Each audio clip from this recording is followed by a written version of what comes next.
Bueno, vamos allá, que creo que estamos en el... Señoras y señores, creo que estamos en el aire. Bueno, pues vamos a empezar entonces esta convocatoria de primera de la tarde con el título del estado de la creatividad y la innovación y el emprendimiento en la industria audiovisual, entiendo que gallega y también española, pero en este caso pues con mayor incidencia en Galicia, lógicamente, porque nuestros invitados así lo son, aunque hayan desarrollado y desarrollen trabajos no solo para Galicia, sino para afuera. Concretamente, Antonio Mourelos es el presidente de la Academia Gallega del Audiovisual y además es un conocido actor, no solo como actor, sino también actor de doblaje, ¿no? Pero en este caso, probablemente, aunque nos pueda dar su opinión acerca del tema de esta reunión como profesional, yo creo que también va a ser conveniente que lo des como presidente de la Academia, porque de hecho, si no recuerdo mal, en las últimas horas la Academia hacía público un comunicado de protesta, ¿no?, ante la subida del IVA para los productos culturales y concretamente para los audiovisuales, ¿no?, que pasa del 8 al 21%, que es un incremento tremendo. No te voy a quitar porque quiero que lo cuentes tú. Pero ahora nos lo cuentas tú, el contenido de ese comunicado y de la protesta de la Academia Gallega del Audiovisual, como supongo que otras academias, con respecto a la subida del IVA, que nos va a poner las cosas bastante más difíciles de lo que ya las teníamos, ¿no? El otro invitado, o el segundo invitado, es Jesús Iglesias, Suso Iglesias, creativo reconocido del mundo audiovisual, pero también con faceta ejecutiva, porque además de haber sido director de la Televisión de Galicia, también ha sido directivo de Telecinco, y además es emprendedor, aunque ahora hace un momento me decía que eso no le molaba nada.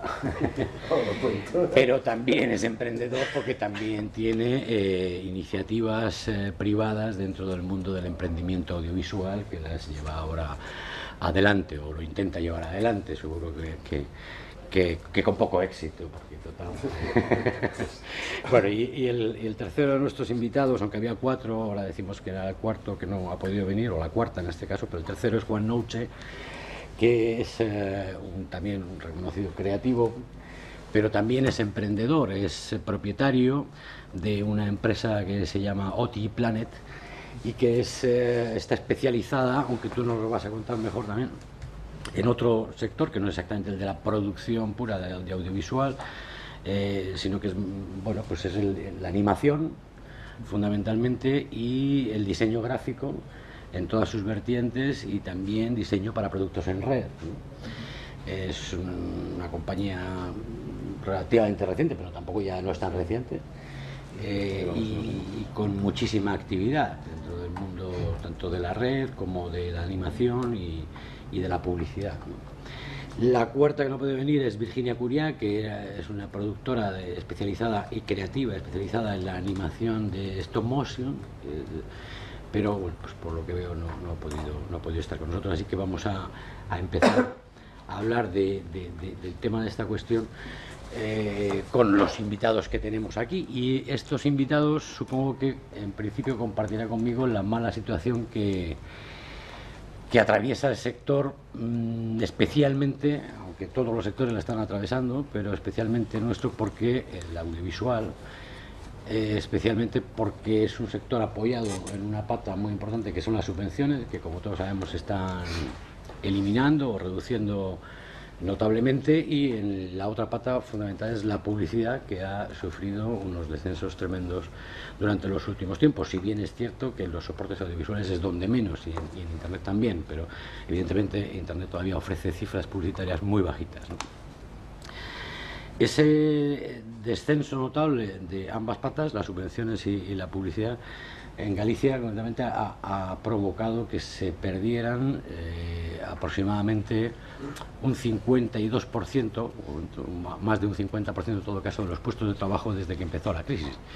Hay un informe del Clúster Audiovisual Gallego que cifra la pérdida de puestos de trabajo desde que empezó la crisis en el 2008 hasta el 2010 en un 27% de los puestos de trabajo, y los datos más recientes indican que desde ese 2010 hasta lo que va de este año hay otro 25% de pérdida, es decir, un 52%, lo cual supone unos 1.800 puestos de trabajo, que probablemente comparado con el naval no es mucho, pero todos sabemos que en nuestra industria supone pues más de la mitad de las personas que estaban trabajando.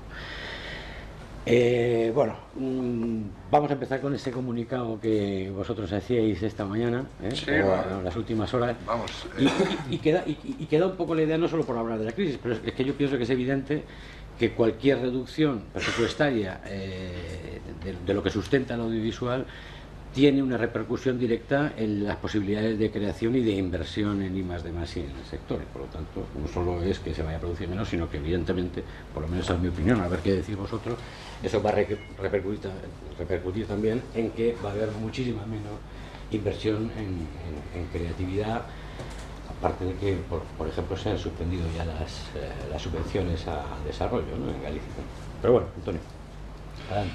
sí, bueno, pois eu, se queredes, empezo por lervos este comunicado, máis que contarvos, lelo directamente, porque ademais levame un minuto e despois pois aportar unha idea ou algo do que tiña pensado, non?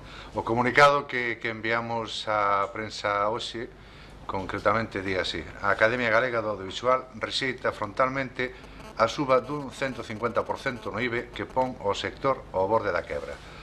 A Academia Galega do Audiovisual, como asociación que aglutina os profesionais do sector audiovisual galego, quere manifestar o seu total desacordo coas medidas adoptadas polo goberno español en relación co sector da cultura e máis concretamente coa subida do IBE, a máis dura da Unión Europea dentro do ámbito da cultura. O cine, o teatro, a televisión digital, a arte, etc., a cultura en xeral, non pode asumir unha subida de 13 puntos no IBE, do 8% ao 21%, é dicir, un 150%, entre outras medidas, e non servirá para que o Estado recade máis fondos, porque a demanda diminuirá fortemente, provocando a destrucción de postos de traballo, peche de empresas e o aumento do xa de por sí grave problema das descargas ilegais. Cando entre en vigor esta medida, pasaremos a ter o IBE máis alto no cine en toda a Unión Europea e a moitísima distancia do segundo, que é Portugal, co 13%, Italia e Austria, o 10%. O resto de países xa quedan por debaixo dese 10%. Isto na práctica será matar ao cine e ás salas. Nos últimos anos vemos como cada vez van quedando menos cines e os que quedan ven ano tras ano reducidos os seus ingresos polo efecto da piratería. Sabendo todo isto, é bastante obvio que esta suba do imposto, que triplica o actual, será o toque de gracia para o sector. Suporá menos ingresos para o Estado, ao contrario do que pretende a medida, e milleiros de persoas máis nas colas do paro.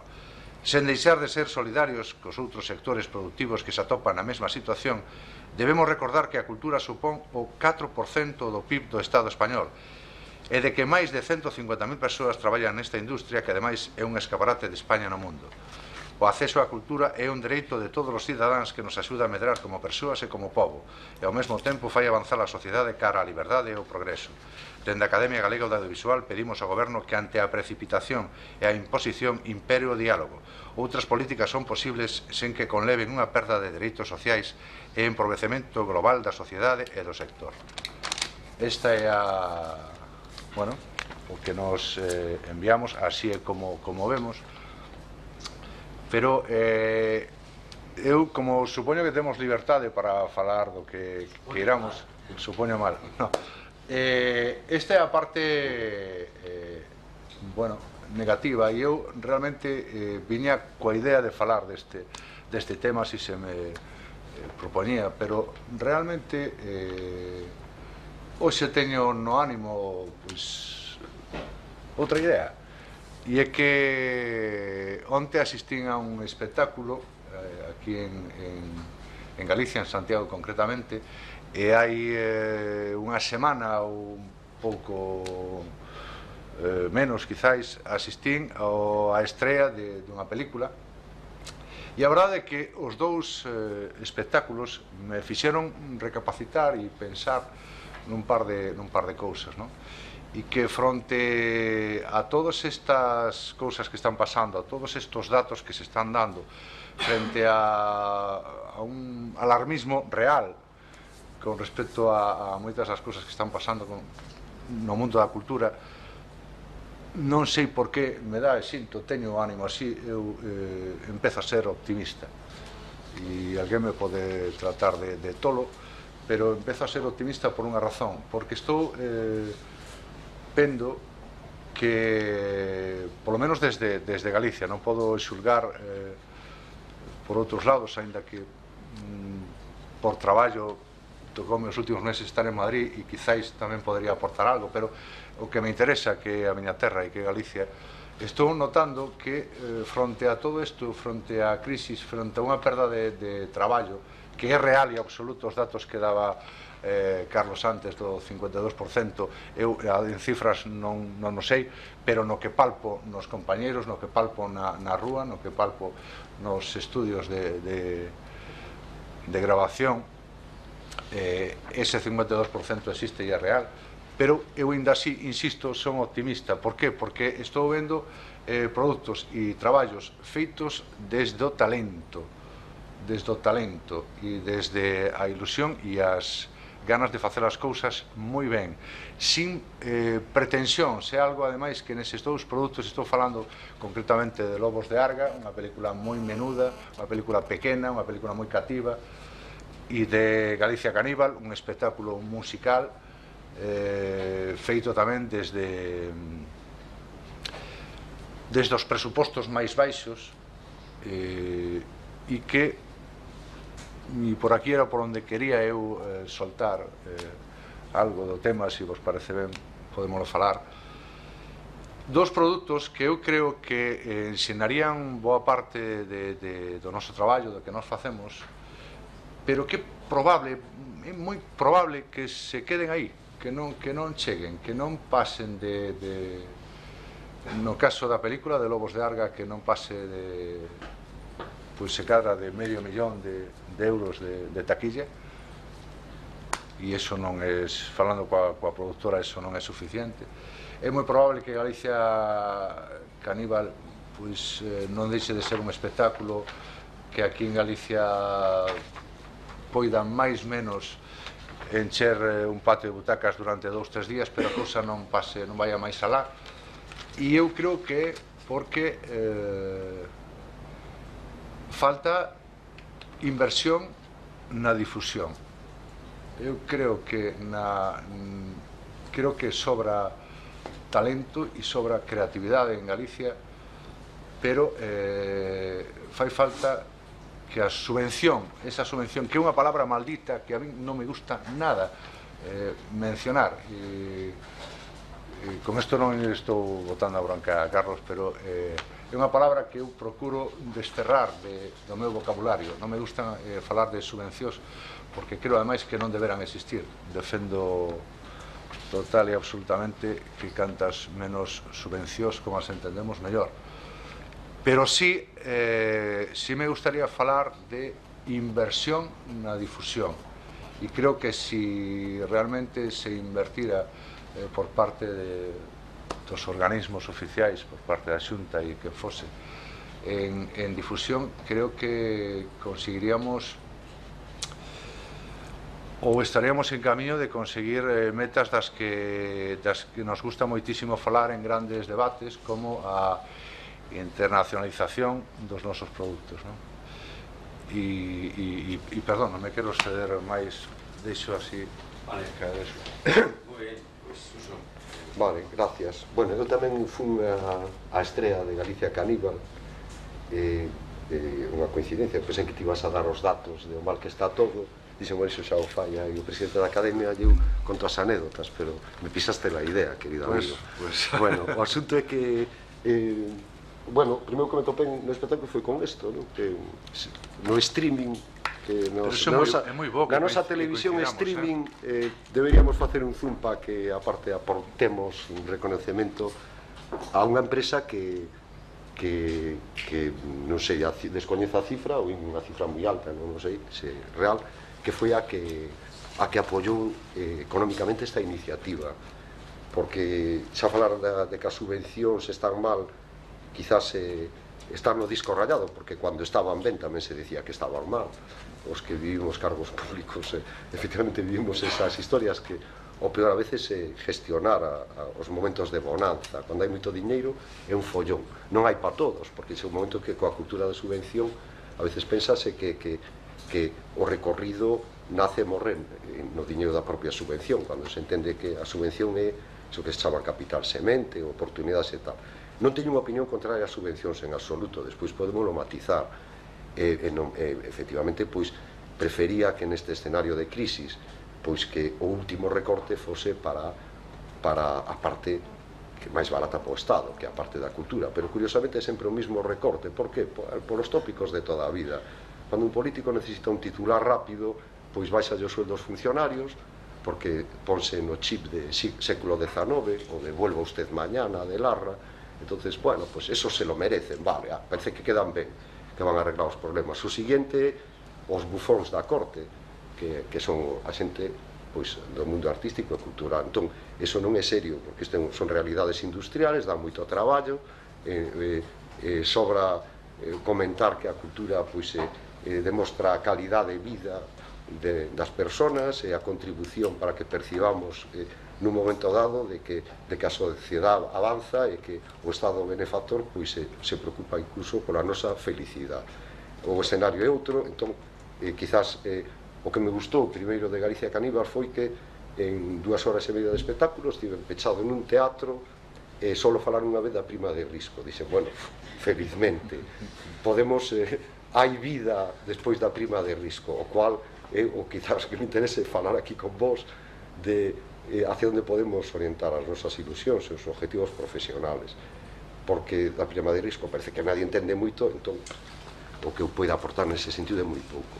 Entón, ese espectáculo tiña 3 virtudes. Unha era que como ciudadano durante 2 horas e media me divertiron, non me sacaron os fantasmas a relucir. Para iso está tamén a cultura na súa parte de ocio, é un dos valores que ten, iso gustoume. A máis comenteno, e mesmo penso que a mención a prima de risco foi a típica morcilla dun actor, dunha actriz que o meteu de camiño. Penso que non estaba absolutamente escrito no texto.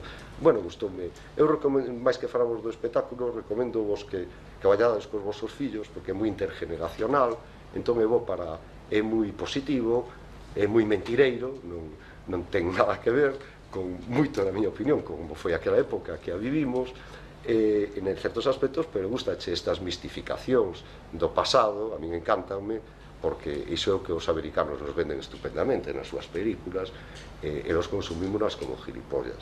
Entón a mí gustoume moito eso. Eu iba cunha idea co colmillo retorcido, porque sempre que vexo se revisitan estas épocas que un viviu, pois hai desde aquelas actitudes moi nostálgicas ou moi destroyer, e non hai unha reflexión distante, e moito menos pois un ánimo de dicir, mira, vou a crear unha gran mentira, pero o que quero é agradar, ter éxito co meu espectáculo, facelo profesionalmente ben, que sea divertido, e iso que ten Galicia Caníbal. Entón a mí realmente sorprendeume nese aspecto. Unha conclusión importante é que aí hai un patrocinador privado, penso que tamén público, pero que a parte importante é a do patrocinador privado. Nestes momentos é fundamental. Creo que nesta estado depresivo cocún en que todos estamos, e fundamentalmente as persoas que ocupamos despachos, a primeira visita que lle fagas tes que levar algo, xa, mira, tengo 50 euros, me podes dar 500, pero que os que leves que sean do sector privado, é o que queren ver, esa é a esperanza que hai aí, non? Do sector privado non co sentido que tiñamos antes de beneficencia, que era, oye, vaite a Fundación Barré ou vaite por ali a falar cos de sempre, que parece que ese diñeiro non era tanto para facer promoción das súas marcas, senón formaba parte máis dese fondo de axuda dunha sociedade quizás antigua na maneira de concebir esas historias. Entón, o valor de Galicia Caníbal é que ten unha marca, que iso é o que me interesa falar. Creo que nestes momentos en que as cousas van moi despacio, vale a pena perder moito tempo en discurrir marcas posibles que poidan ter camiño e recorrido futuro. Reixa sempre tivo unha virtude que algúns lle criticaban, e parecíame ben, que é capaz de copiar, reciclar, aproveitar todo. A media docena de ideas boas que puido ter de novo, sigue vivindo delas moitos anos. E iso é moi bo. Iso é ter memoria e saber que o que ti inventas a veces, cando eres un creador, nun momento juvenil, onde non mides demasiado os teus potenciales, e que o faz con generosidade e certo desprecio ao establishment, o mellor estás inventando unha canción, un eslogan, unha marca, que se eres un pouco listo, tes tempo, sabes esperar, daría uns anos, podeche dar moitas satisfaccións. E isto é a virtude que ten Galicia Caníbal, que consigue de algo que algunhas persoas poderían considerar unha indiada dos anos 80, pois consolidalo como marca, ou a idea de Galicia Caníbal, e hai unha industria poderosa, prestixiosa, que deposita a súa confianza nese logotipo e que o meten nas cervezas que van para toda España. Entón, iso hai que aplaudilo e, sobre todo, hai que fixarse moito neso nun momento como este, non? Entón, iso é moi importante. A intención de crear marca, de conseguir apoios privados, e que cando se vai a falar co señor da iniciativa privada, pois levar os temas ben pensados, non? Que ele entenda o que lle estás ofrecendo a cambio, as contraprestacións. Faltanos tamén esa cultura do negocio. Hai xente, amigos comuns, que os comentarios eran de críticas. Ha vendido todo eso de la movida a la estrella de Galicia, porque gilipollez. Pero se ti hai unha semana decías que eso da movida era unha indiada que só estaba unido ao consumo de alcohol nos bares, e agora xa me dis que ten un gran valor artístico, patrimonial. Aclarémonos, as cousas son como son, entón teñen un precio na sociedade na que vivimos, e hai que ser, pois, efectivamente, innovador e emprendedor e todo o que se queira para saber poñer iso en valor e venderlo no momento adecuado. Entón iso é moi de elogiar. E pareceme unha lección boa, e por iso me gusta que coincidira contigo. Eu non o vexo tanto coa idea de a sociedade sigue viva, porque iso é así, o sea, hai xente que é creativa, hai xente que non é, a que é creativa vai a serlo sempre. É unha inclinación, é unha sensibilidade. Se a túa sensibilidade topa tempos mellores e tempos peores, pero non vas a deixar de ser creativo. Costa facer unha poesía, sale barato, e facer unha serie de televisión sale caro. Bueno, pois é a diferencia, unha realidade. Fala na soledade túa, e a outra, pois, tes que xa coñecer mecanismos de mercado, e xa entra máis no aspecto profesional. Entón, nese aspecto, efectivamente, Galicia deu pasos moitos nestes últimos anos, importantes. Foi un consenso non falado entre distintas administracións de distinto signo, pero houve sempre ese consenso de que o sector audiovisual en Galicia podía ser importante, interesante, ter un valor. Chegou a selo, tuvo quizás o seu escaparate de mostra último hai 2 anos, penso eu, por aí, cando se estrenaron un montón de produtos tipo Celde, así dos que ti falas, e despois parece que se derrumba todo, pois porque se ven ese pésimo titular de que non hai diñeiro. Non é certo que non haya diñeiro, na miña opinión. Diñeiro sigue habendo, hai menos, pero hai diñeiro. Entón hai que pedir simplemente que ese diñeiro se gaste ben, con vos criterios, e que esos criterios sean o máis consensuados posibles. Hai que ser máis sincero, e iso xa forma parte da moral, que era bo que saíse desta situación de crisis cando se supere, pero iso xa é tocar aspectos moi complicados do ser humano. En todo caso, recomendo vos Galicia Caníbal, e a terceira reflexión sobre Galicia Caníbal, quizás é a última, porque depois así falamos todos, somos máis dicharacheros, é que fala dos anos 80, de principios dos anos 80, dunha época que se fai unha lectura dela como unha época moi creativa, donde hubo un par de xeneracións que puderon coincidir en unha ilusión de poñernos aos niveles dunha sociedade máis moderna, máis europea, porque viñamos de onde viñamos dun pasado oscuro. Entón, esa generación coincide aí e volcase fortemente. Entón, as propostas son estéticas, musicales, 30 anos despois admiten unha revisión en positivo, pero sobre todo vendo Galicia Caníbal, pois eu lembrábame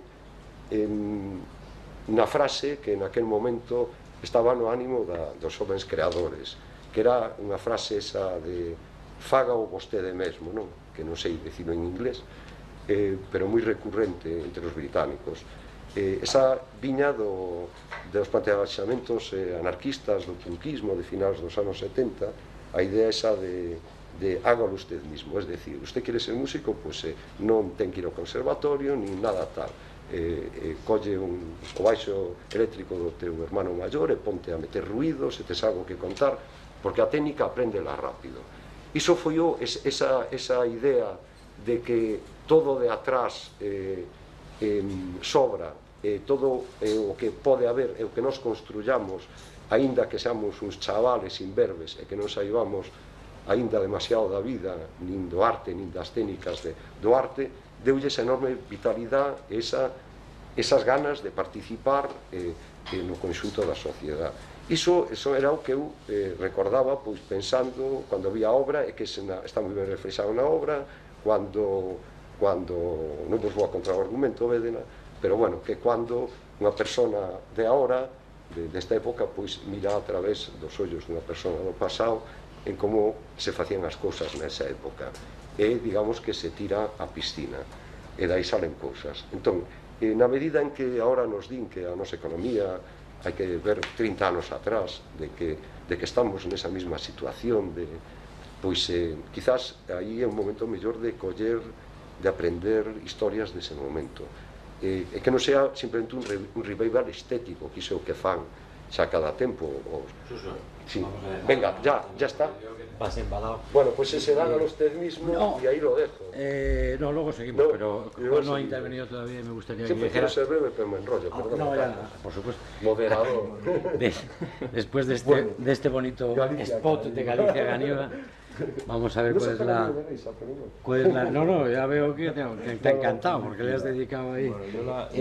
Sobre todo por una cuestión, porque yo, en contra de la opinión esta, no me parece innovador lo que ha hecho este hombre.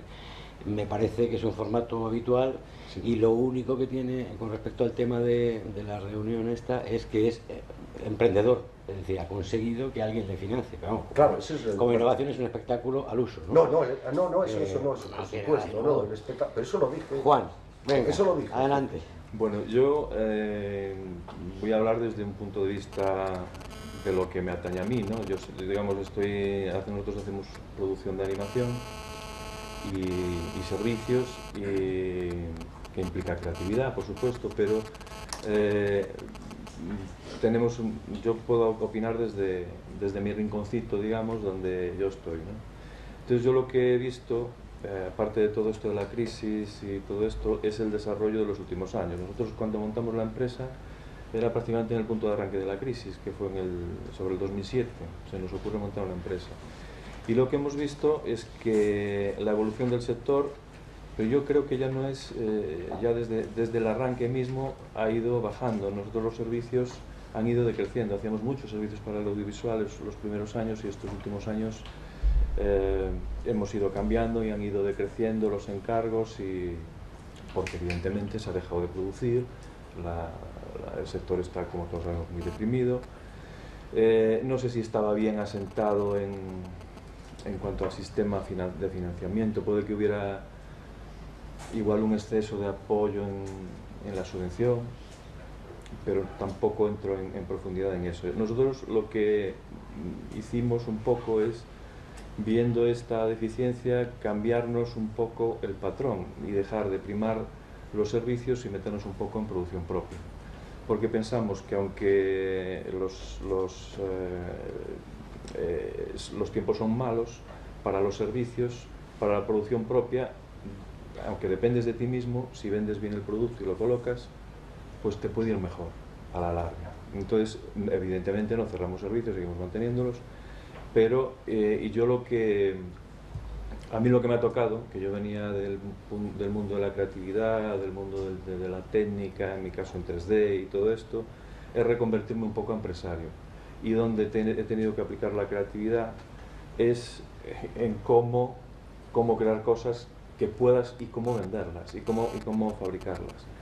Creo que este tema de la innovación y de la creatividad, aquí en Galicia, mi experiencia ha sido siempre que ha existido gente muy creativa, gente con ideas fantásticas, y eso creo que sigue habiéndolo.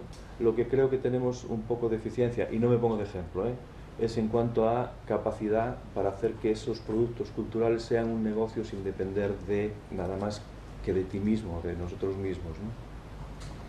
Entonces nosotros hemos abordado esa faceta. Digo que no me pongo de ejemplo porque yo qué sé, sí, al final me estrellaré con mi proyecto, no me estrellaré o lo sacaré adelante. ¿Cuánto tiempo lleváis con la empresa?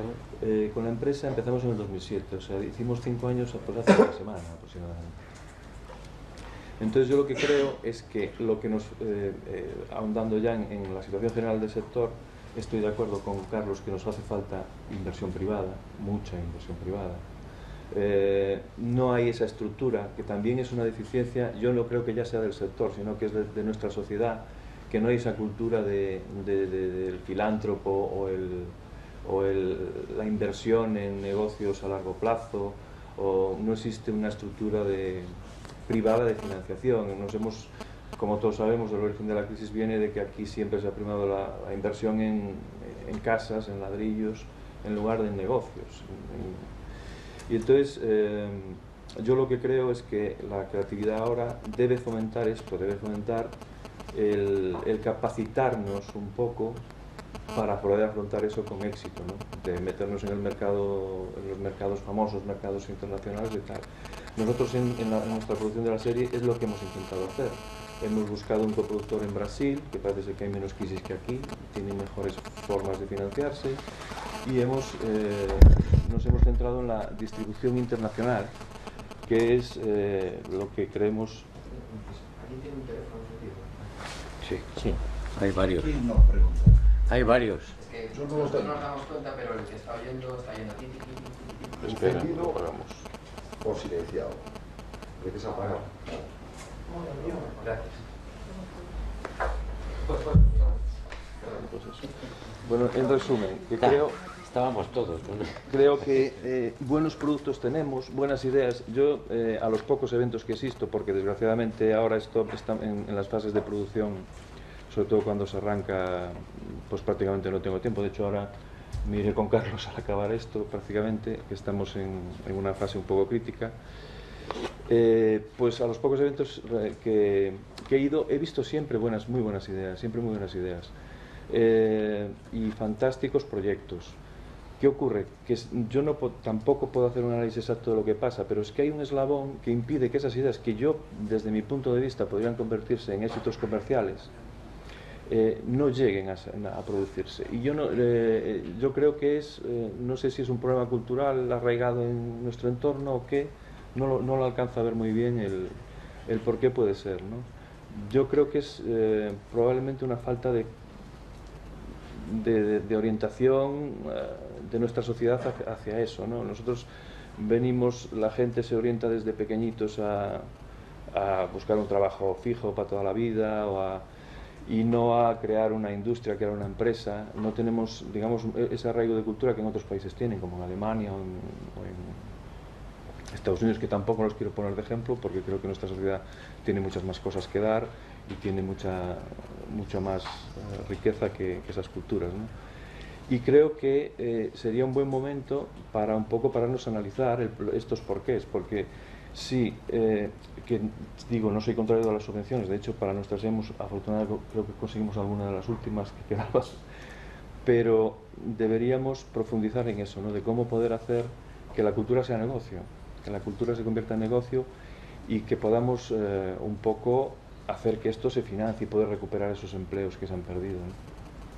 Y es un poco ¿Cómo valoráis vosotros el hecho de que, evidentemente, en las situaciones de crisis las empresas grandes son las que se llevan generalmente el poco gato que queda al agua, y las pequeñas pues, tienden a tener muchas más dificultades de las que ya tenían a la hora de vender productos en general y concretamente culturales. Tú que has estado en una organización como Telecinco, ¿cuál es el problema? Es decir, ¿por qué las empresas regionales en general, ¿no? Las de Huelva, las de Azores o las de donde sea, no colocan producto y sí colocan las de la capital o las de las grandes empresas? ¿Cuál es la falta de credibilidad que tienen las empresas regionales a la hora de colocar para toda España, a la hora de exportar a España o fuera? Bueno, sí, ¿Es una falta de credibilidad directamente porque son de pueblo o...? No, yo creo que... pero también podemos hacer la pregunta a la inversa, ¿no? ¿Por qué las empresas... Hablamos del audiovisual, ¿no, Carlos? Hablamos esencialmente. Yo te puedo hacer la pregunta a la inversa. ¿Por qué las empresas grandes de Madrid no colocan producto en Galicia, por ejemplo? Sí lo hacen. De hecho, raramente. No solo productos, sino medios técnicos. De hecho, las grandes empresas como MediaPro o Media están haciendo asociaciones o Vértice 360 para alquilarle los medios técnicos a la y son 25 años que llevan intentándolo, y en Galicia poco, y en mi opinión afortunadamente. Pero me explico, a ver, afortunadamente que es así, que hay un sector aquí y que se protege por una idea de país, por una idea de que los profesionales gallegos pues preferimos vivir en nuestra tierra, y eso es riqueza, y trabajar por sin ningún problema, y también irse por ahí fuera, ¿sabes? Pero entonces eso es a la inversa. Yo creo que esto es un negocio de intereses.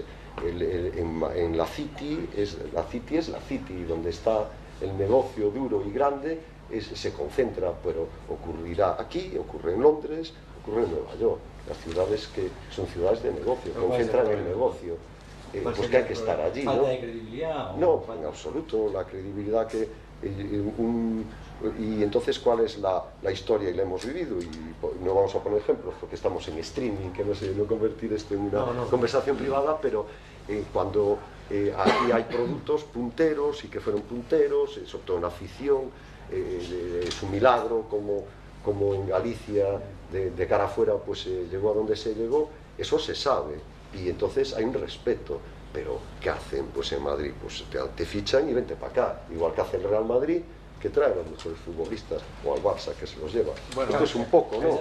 Entonces, la posibilidad desde la periferia trabajar para el conjunto, pues en el audiovisual, sobre todo porque trabajamos contenidos de proximidad mayormente, es más difícil.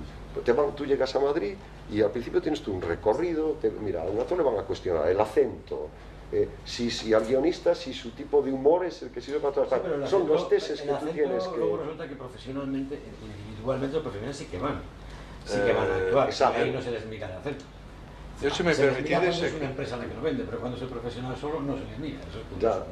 Eu non o teño tan no claro, es que te miren mal, que estás dicindo, non o teño tan claro, é dicir, eu creo que ahora mesmo a empresa audiovisual máis potente a determinados niveis que hai en España ten a súa sede en Porriño, creo. Vale, eso non é verdade. Chámase Bambú Producións e creo que a súa sede está en Porriño. E supoño que ademais pero Bambú é a empresa de como están Porriño. Non sei, efectos fiscales, pero estás falando do produtor Sí, o produtor é galego, o director... É a empresa en Madrid. Non teño tan claro. Me conoce profesionais, teño amigos que traballan en Televisión Española, teño o seu domicilio fiscal no seu pueblo. É dicir, que non teño tan claro... Que ter o domicilio fiscal me parece moi importante, eso é cotizar aquí, pero bueno, non vamos a entrar nese terreo se non queredes, a mí parece moi importante, pero aparte de eso, as cabezas visibles de absolutamente todos os departamentos desa produción son galegos, todos. Sí, bueno, pero é que falábamos antes, que todos, te fichan e te vas para Madrid. Pero te vas para Madrid, aos guionistas, pero te vas para Madrid, pero a empresa, e a mí, que si queres trabajar, vete para acá. No, pero a empresa, pero todo o mundo sabe que a empresa é galega, ninguén pon, vamos, teno clarísimo. No, non creo que... Para no centrarlo en esa empresa. Desde aquí... Porque todos sabemos Bueno, cómo es. pero mellor é que alguén que sabe facer as cousas, non? Desde aquí es muy difícil, porque, bueno, pues, sin embargo, el planteamiento que hacemos nosotros es, pues claro, hacemos una serie de animación, con las ventas locales imposible recuperar el dinero, ¿no? Entonces tenemos que plantearlo a nivel mundial. Entonces no nos queda más remedio, es que no nos queda más remedio, porque si no lo hacemos así, esto no tiene ninguna posibilidad de hacerlo, ¿no? Pero es realmente difícil. De hecho, lo que hacemos nosotros es trabajamos con alguien delegado allí para ventas y todo esto, ¿no? Y que nos está moviendo las cosas. Pero, sin embargo, yo creo que es menos difícil que hace años, ¿eh? O sea, viendo ahora los medios que hay, y ya no necesitas esta presencia física tan inmediata, tienes los Skype. Yo con mis socios de Brasil no he ido a Brasil para nada, todos me dicen qué suerte, una coproducción con Brasil, que te viajarás allí a Copacabana y tal. Pues no he ido ni una vez. He estado hablando por Skype, pero eso funciona.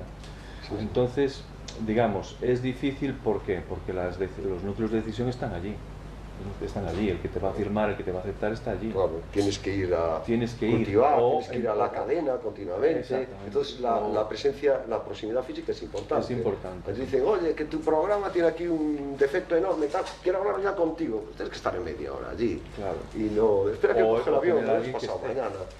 Estos son es un poco una respuesta así obvia. Ahora, eso no tiene que ver con que tenga un prestigio el sector audiovisual gallego, que yo creo que lo tiene, y esencialmente lo que es la ficción, lo cual es importante. Claro. ¿Cuántos productos habéis hecho y a quién se los habéis vendido y en qué países?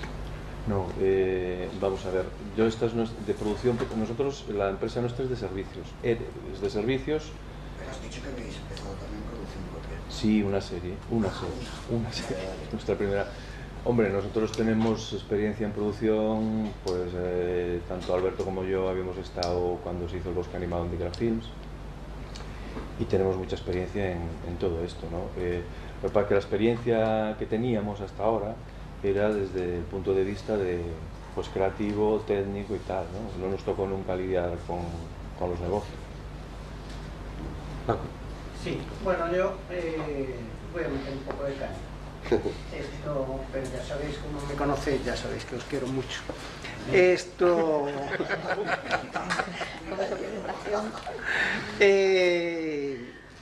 pero é que Bambú e moitas outras producións son un produto dunha historia, non? Bueno, eu non quería entrar. No, pero eso... Pero no, sí.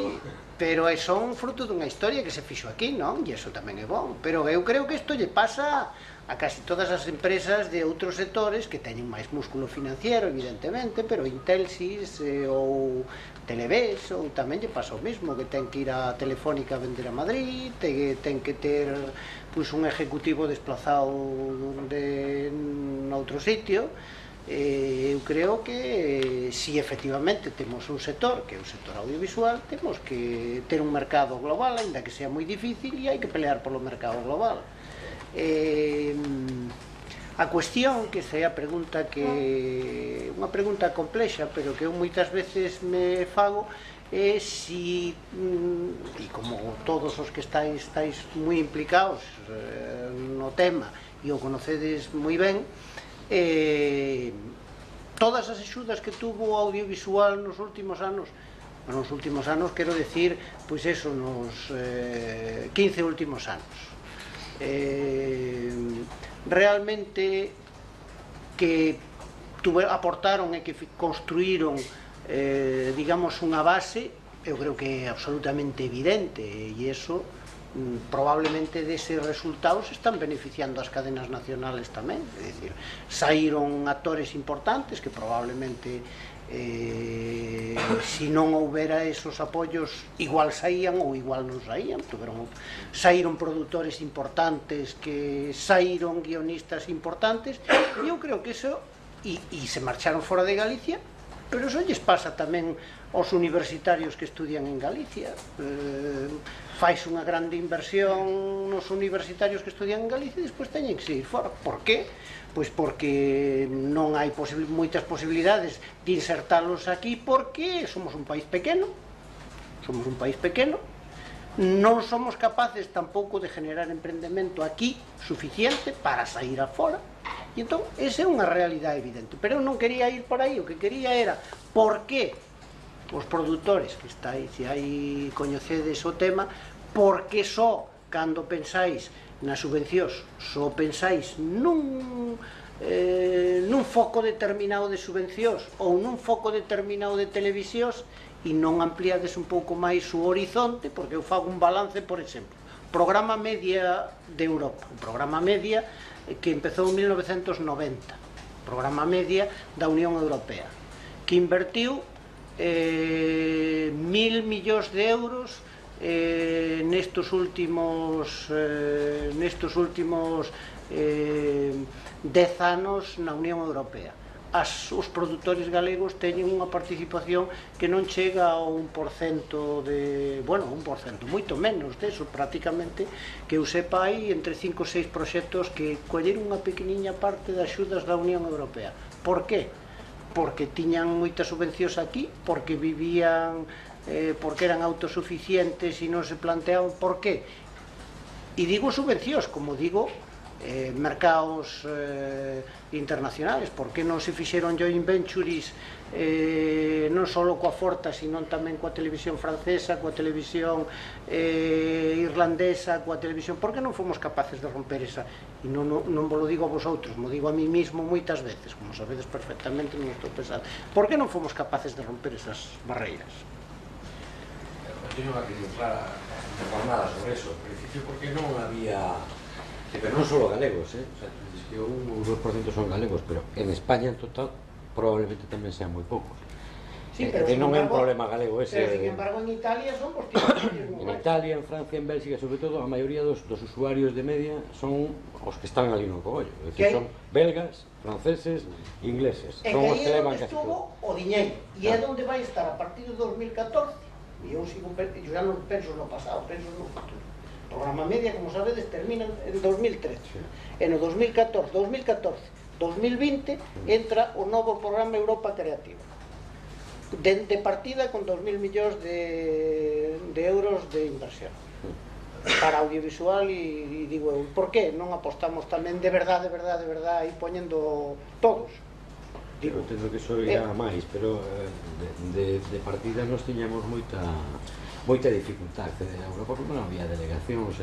Eles están ali, os belgas están, vos sabes que estou unha lei de corresponsal, os belgas é que están ali, o sea, as productoras belgas cruzan a rúa e xa están no Berlemón, e van a pedir a subvención, e iso parece que non, pero é así. Eles teñen o programa media ali, e efectivamente en España hai unha antena media que está en Madrid e outra en Barcelona, Mediadesk, que todo. Non é o mismo que se estás ali, os belgas producen cos luxemburgueses constantemente, cos ingleses pues están ao lado. Parece que non neste mundo, ahora mesmo falar de distancias físicas parece unha chorrada, pero hai algúns anos eso era importante. Pero Carlos, Juan, Suso e Antón, e por que vos que tedes un clúster, que tedes unha EGA, que tedes unha AGAPI, por que non facedes lobby para que haxa alguén en Bruselas tamén? Ou por que non facedes lobby ante a Xunta para que na delegación da Xunta ou na delegación do Goberno Central haxa un representante ou haxa eso? Digo, bueno, por meter un pouco de calor. Recentemente houve unha proposta no clúster audiovisual porque había unhas subvencións precisamente para axentes de internacionalización en distintos sectores, entre eles no audiovisual. O clúster fixo unha consulta entre os seus 50 asociados aproximadamente que hai agora, que hai empresas de todo tipo, desde de producción a de servicio e tal, para ver si estaban dispostos a poñer a parte de a cuota que tocaba, porque a subvención cubría, non sei se a mitad do coste anual do salario do xente de internacionalización, que estaría, pues, onde dixéramos, non? Pero había outra mitad que había que poñer, entonces fixo un enquis entre os asociados a ver si cantos estaban dispostos a poñer. Dios, Nadie. Non sei se hubo, non sei, Voz creo que dixo que sí e algún máis, pero claro, a maioría das empresas son tan pequenas, decir, o minifundio galego é así, a maioría das empresas de producción galega son tan pequenas que non dispoñen, ou se dispoñen non queren gastalo neso, de 3 ou 4 ou 5 mil euros ano para copagar a estancia dun agente de internacionalización en Bruselas. Pero eu isto xa o entendería, pero collendo un pouco, e non vou intervir máis, porque senón quero monopolizar este tema. Sabes que, en fin, que teño moito cariño, aínda que trato de alejarme isto, pero mellor eu entendo que unha empresa pequeniña non teña esos recursos, pero doulle a volta ao planteamento e digo, por que nun 0,5 menos nas subvencións, aínda que xa sei que son unha miseria, e que unha parte, ese 0,5 vai destinado a esos objetivos e todos o compartides esos objetivos, e se entendemos que, como di Antón, que eu creo como a él perfectamente que a difusión é clave. Ademais, había outro problema que non rematei de dicho. Non eran só os cartos, senón que logo, entre os que máis ou menos decían que sí, había un minifundio, decir, pero ese axente vai ser para todos nós, seguro que vai traballar máis para este, e eu que estou pagando vai traballar máis para este, que ten e para min non. E ao final non se fixo polo minifundio. Aí hai moitas cousas, eu teño, creo, hai unha idea así que nós non nos enteramos moi ben do que foi en xeral entrar en Europa, non?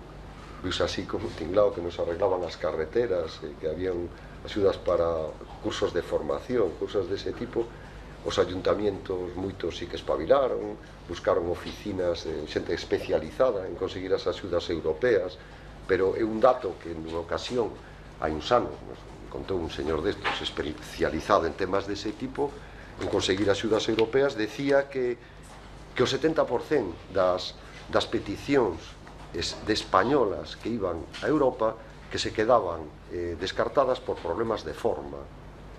A burocracia é tremenda, a burocracia. Eu, alguna vez que algo deso tiven aí que ver, mete medo a burocracia que eu non sei se xa fan para que sea a primeira criba, non o sei, ou que penso que sí, pero entón que o 70% das peticións, isto contou moi anos, era cando o tema estaba quizá máis de interés, que o 70% xa caen por un problema de forma é un dato alarmante. Entón, a xente vai tirando a toalla, depois hai que saber esperar no tempo, tal, o que di Carlos é obvio, claro, que aquí a realidade tamén do sector audiovisual galego é que hai unhas cuantas empresas que son, digamos que as grandes, que producen, teñen unha certa estabilidade que lles dá pois traballar para a Televisión de Galicia, casi como cliente único, e depois o demais hai dúas ou tres que eles din de tipo medio, e despois o demais é un sector realmente moi indie, non? De pequenas produtoras, de pequenos profesionales que recientemente formados, que a oportunidade que ven é crear eles a súa produtora cun colega, tal, esa xente foise acostumbrando na rutina a quedarse xa no noso recurso galego, porque ao final, coas axudas, algunhas cousas máis, como se che falo de que ao mellor, o outro día estive facendo un cálculo de ver quanto polo tema de audiovisual de bodas e bautizos, que diñeiro podía supoñer. Eu penso que 1 millón ou 1,5 millón ano, é un diñeiro que se reparte en moita xente. Hai moi pequenas produtoras vivindo de flecos dese tipo, dos industriales, tal, vos profesionales, pero esa xente creo que se acostumbra entre picar aquí un pouquiño, máis unha axuda, unha subvención que a utilizan casi para pagar o produto todo e ainda ganar algo de diñeiro máis que para tal, pois vai creando ese sistema. Entón, é xente que agora efectivamente dá esos datos alarmantes de que se quedaron sin traballo, porque no recorte que puido haber das axudas, que grande ou pequeno, pois o lógico, claro, é concentrar en uns produtos de interés que teñan vida o diñeiro, que desaparece o sector máis indie, máis pequeno, pero que ao mesmo tempo tamén necesita o intermedio, a mellor é moi atrevido que eu digo, pero que a veces tamén o que algúns, para eles o diñeiro ese era a súa supervivencia, para outros efectivamente era a oportunidade de ter unha axuda para algo moi importante cando tes unha idea, que ter un diñeiro para desarrollala. Iso é importantísimo, porque un creador nun sector que é industrial solo na súa habitación, por moito que queramos nas novas tecnologías, o que abarate, con que de tal, como non poida socializar, compartir, relacionarse con profesionales e desarrollar mínimamente o seu proxecto, ter esa axuda inicial, pois a verdade é que é imposible, non? É unha cousa... eu é a miña idea de reflexión. Perdón. Bueno, algunos me conocéis, estudié, mi sector es la música, en cierto modo. Sí, yo te conozco, ¿verdad? Sí. Y bueno, soy el que tuvieron que ir fuera, ¿no? O están fuera. No todo el mundo. Entonces, bueno, quería decir que comparto. Porque a veces se coincide. No viste la obra de Reixa, ¿no? Viste la obra. No vi la obra de Reixa. Porque eres de esos, estés de superviviente. Aún no me toca. No, seguro que me va a gustar. De hecho, quería decir que pocas veces he compartido tanto un discurso, que el tuyo o el de Juan, no quería hacer un matiz o alguna cosa, pero realmente estoy de acuerdo al 100% en todo el discurso. Incluso lo de Juan me ha parecido muy interesante el concepto de la creatividad trasladada al empresario. El creativo tiene como que ser empresario, ¿no? Y eso. Incluso yo sé, me pisó una parte de lo que quería decir respecto a todo. Es que tocó un tema que yo toqué ayer dentro de lo que se parece dentro de lo que es la industria de la música, que hablaba de que no es una industria, es una suma de sectores, donde cada uno va por su parte y hace la guerra por su cuenta, incluso dentro de cada sector compiten entre sí. Llámale discográficas, managers y tal. Y al leer el comunicado, me vino a la cabeza que hoy la Asociación de Promotores Musicales se manifiesta en Madrid. Entonces, tengo la sensación de que en lugar de ser toda una industria grande, somos pequeños sectores divididos en sus sectores, que hacemos una guerra pequeñita contra todo este ruido enorme que hay, que la gente piensa en la prima de riesgo, que es de lo que todo el mundo sabe hablar, pero que incluso ya no hay ni espacio en los medios para contar a la vez vuestro problema, el problema del otro, el problema del otro. Creo que hay un problema de unión que yo ayer pensaba que ese problema tenía que salir del ministerio, pero que tengo claro que del ministerio no va a salir. Entonces, o sea, dentro de la música que el ministerio tenía que ser el eje de unión. Entonces, creo que desperdiciamos mucha fuerza, todos los sectores por separado, ante un problema que es común a todos. No sé cuál es el foro, ni lo voy a inventar yo, a lo mejor de aquí sí surgen cosas, pero realmente no creo que tenga mucho sentido que estén hoy los promotores musicales manifestándose en Madrid mientras el audiovisual gallego está aquí y uno no sabe lo que hace el otro. Imagínate de qué se va a enterar la gente, ¿no? Creo que ahí tenemos un problema serio. Comparto en cambio totalmente la idea optimista con la que empezaste, de que realmente la falta de pretensiones estimula mucho la creatividad. La música pasa exactamente igual, y ayer lo comentaba. Cuando la gente piensa que no puede vivir de eso, crea con mucha mayor libertad y eso realmente se está notando. Y luego respecto a las subvenciones, que es un mundo que yo no conozco y tal, pero sí entiendo que la subvención tiene que servir para que se haga rentable. O sea, tendría que ayudar a despegar una industria, pero Hollywood no podría estar viviendo siempre de subvenciones, supongo. Quiero decir que realmente aprovechar la subvención como arranque, pero luego en algún momento tiene que ser sostenible y autoalimentarse. El problema es que si las estrellas tienen que marcharse y tal, pues comprendo que el problema es más profundo y también comprendo que el audiovisual necesita mucha más financiación. Y ahí entra el tema de la privada, que también hablaba de la ley de mecenazgo, que creo que nos ha hecho mucho daño, que se anuncie una ley de mecenazgo y no se promulgue, porque eso para la iniciativa a la hora de invertir. Voy a esperar a ver qué desgravación y qué tal, y luego no se promulgue. Eso es lo que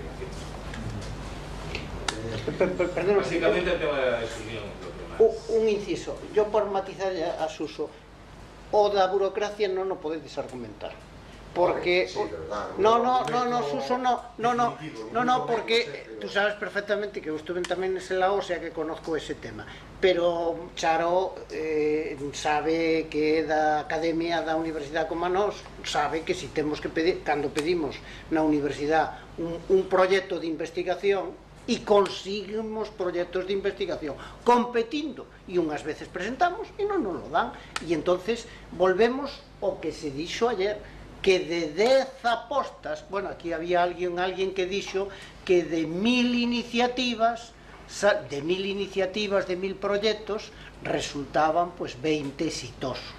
Por lo tanto, 1000 intentos, eu dixen, pois no audiovisual en Galicia, nos últimos anos, cando se arrancaron as series de ficción na década dos 90, iniciáronse 10 series e desas 10 series dúas foron dous grandísimos éxitos, como sabedes perfectamente, por razóns que non veñen ao caso, e etcétera, etcétera. Eu digo, evidentemente na universidade, cando pedimos un montón de profesores, pedimos un montón de proxectos, e dese montón, pois cuánto, un 10% a lo mejor consigue proxecto, E é unha burocracia absolutamente aplastante, pero non queda máis remedio. Ou te presentas... Estou de acordo contigo, o meu argumento non pode ser definitivo, é un máis, pero aí entro no que decía Carlos, cando no clúster tratan de ir todos xuntos, que na universidade tedes uns medios para desarrollar proyectos e pedir proyectos. No, tenéis unos medios superiores a los que tiene un chico que monta con otro una productora, ¿entiendes? Para tal. Eso es indudable. Tenemos un salario base garantizado. Ya, pero tenemos es cierto un tiempo para hacerlo, pero un salario que nos lo pagan, pero un salario que nos pagan básicamente por dar clase, no por